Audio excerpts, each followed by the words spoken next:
Okay, I guess I decided to go ahead and do the B-side chat.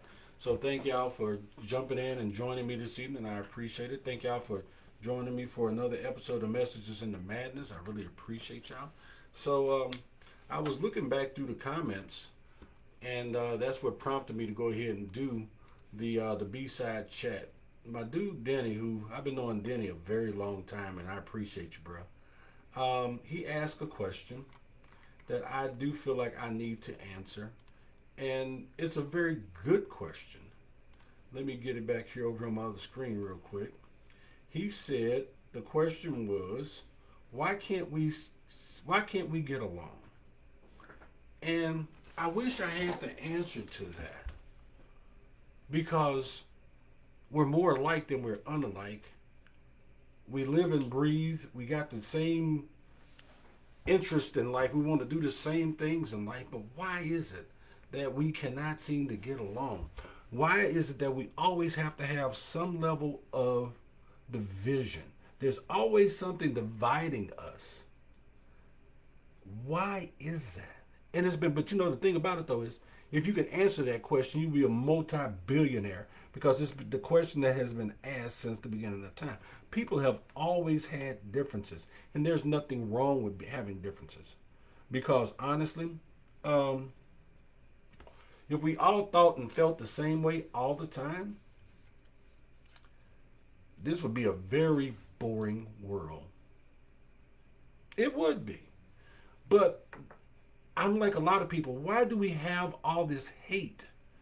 And that's not even a word I like to use. I'm not a fan of that word. My kids will tell you growing up there was three words that they could not say. They couldn't say liar, they couldn't say the N word, and they could not say the H word. They could not say that word because daddy did not appreciate that word because that word is a very strong and negative word. When you hate something, you have no love, no concern, nothing for that. Okay, James, I'll bite. You know, Buzz, I said, yeah, we do get along. Buzz, man, you know we do. Charlotte, I love you. Thanks for being here. James, I'm glad you're here, my brother. But James, you know, fear of each other. But why do we fear each other? And if we could answer that question, we would be moving in a great direction again, even more so. We'd be moving at warp speed if we could answer why do we fear each other. I'm 53 years old. And to this day, if I'm standing on a street corner, I can see it in people's faces. But at my age, I could be walking down the street in my neighborhood, and if I see some young black men on one side of the street, on the same side, I might be inclined to move over to the other side of the street because unfortunately, society and the media has taught us to be wary. Instead of being like this with our arms open wide, we're like this, or we're like this, and it's not a good look. But again, I admit I don't have the answers to that, but I'm willing to talk about it. So I guess that's the reason why I jumped back in. And James, you're right. Lack of understanding. We don't understand each other. Why? Because we don't talk to each other. But then again, that asks that next question. Why don't we talk to each other? Because of what we've been taught over the years. We've been taught that, you know, that we don't talk to each other. We don't go to each other's houses. We don't eat each other's food. You know, we have all kinds of myths about each other. You know, like white people, y'all like to put raisins in your potato salad. Yeah. To y'all that may be great. To us, not so much. They make fun of black folks. They say black folks love Kool-Aid, red Kool-Aid. Yeah, we do. But guess what? Y'all buy more of it than we do. They job don't get along. You're right. They don't get along. So, but why is it? Why is it that we can't take the time to have a conversation with each other? Because we laughing. You'd be surprised how much you would learn from somebody if you sit down with them and had a cup of coffee. You would be amazed at what you would learn about people is if you just picked up the phone and said, hey, let me ask you a question. I got a good friend of mine, Richard. He will pick up the phone and ask me questions. Hey, Vernon, I was just wondering what your thoughts were on this. And we'll go back and forth. We'll chop it up. And at the end of the conversation, I'll have a better understanding of where he's coming from, and he'll have a better understanding of where I'm coming from. Richard, yeah, he's my business partner also. But Richard is super white. I think he came from where they invented white people. But he takes the time to go, hey, Vernon, I got a question. He served in the military. He's an Army vet. So he's been around people of color, but still, he doesn't claim to have a complete and full understanding. But he's willing to ask those questions. And that's what I'm going to challenge my people, my black people. Talk to white people. White people, talk to black people. All of us, talk to the Hispanics, the Asians. Let's get a dialogue going.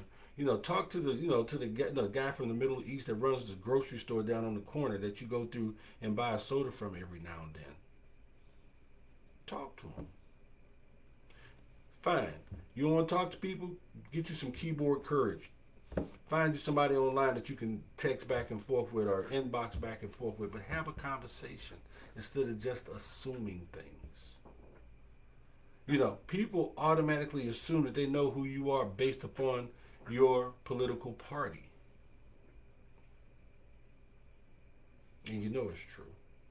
It used to be if you said you was a Republican, then people automatically assumed you were rich. If you said you was a Democrat, then you was automatically wanting everything for free. Nobody in their right mind wants everything for free because we know that's not how the real world works. So, I'm going to tell you what I am excited about. I'm excited for the future of our children. Why? Because I'm seeing our children are growing out of and growing past this divisiveness and this race hating, and they're getting past all that. They're moving at light speeds beyond that. So maybe not my grandkids, but my great grandkids will probably be able to live in a world to where the color of your skin doesn't decide what door you get to go through or who you get to associate with. I had somebody tell me, a good friend of mine tell me, about my organization, thank you for your service. He said, man, this is a great idea. I love this. I think this is awesome. But do you realize how much further it would go if you put a white face on this instead of yours? And I couldn't disagree with him. My comedy career, I'll take the blame for my comedy career.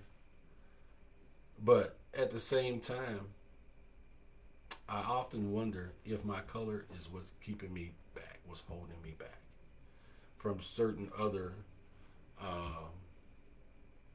avenues and adventures. There's a number of booking agencies who I would really like to work with that will not return my emails or my phone calls for whatever reasons. And unfortunately, being a man of color, these are the kind of things that weigh on us. I have my picture up on my LinkedIn profile for my for trying to find work, and I've often wondered if that was a distraction, if that hurt me. But see, this is not the kind of thing that you would think twice about if you're not a person of color. So I don't mind sharing these things with you because it's true. It's the truth.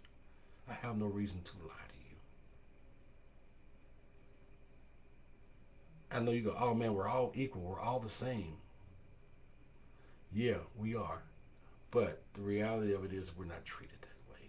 But in order for us to, I'm bringing all this home, in order for us to get to that point, we have to actually take some time to understand each other from a different perspective.